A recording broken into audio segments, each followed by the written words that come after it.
Good afternoon, Victor. How are you? I am okay. Sorry we didn't make it to New York today. Fog at LaGuardia. Some things happen that you can't control. That was one of them. That's right. Well, we'll pretend we're in the Apprentice boardroom. And, okay.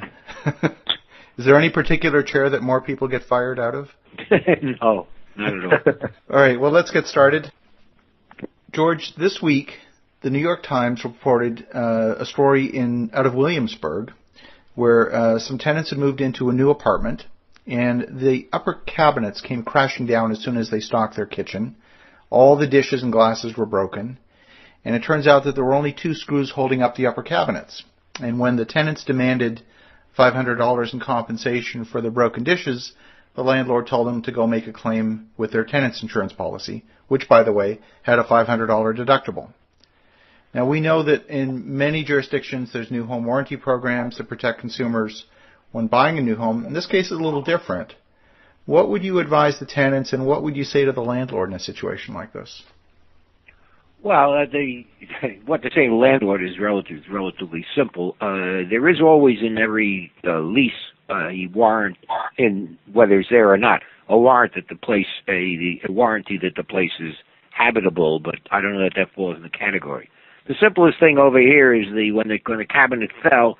All that came out. Well, the woman. The people that were there, the couple at that point, one of them had minor injuries and mental aggravation and what have you, and had been speaking to the landlord and telling them they're not really anxious to press a suit against the landlord, but that would have brought enough pressure certainly for them to get the $500 they were looking for, and maybe more if that's what they had in mind. Landlords hate lawsuits. Anything that indicates a potential lawsuit or the threat of a lawsuit, that will get some kind of a settlement, especially when the dollars involved are not major. So that's what I would have done, and I think it would have been successful. They were too honest about the whole thing. Yeah. That's great advice. That's not the approach that I would have immediately come to, but I think you're absolutely right. Yeah, that's great advice. I know how landlords look. Yeah.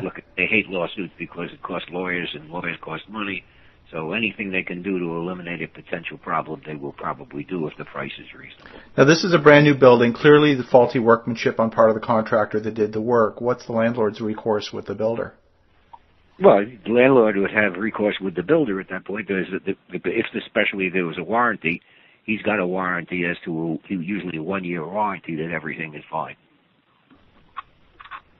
So he could go back to the builder, but we're not talking about the recourse of the landlord. We're talking about the tenant who's had some china, just basically fall down and break into pieces. Yes. That problem is easily solved. Great advice. We don't represent the landlord, and the landlord at that point can do what he wants with the contractor.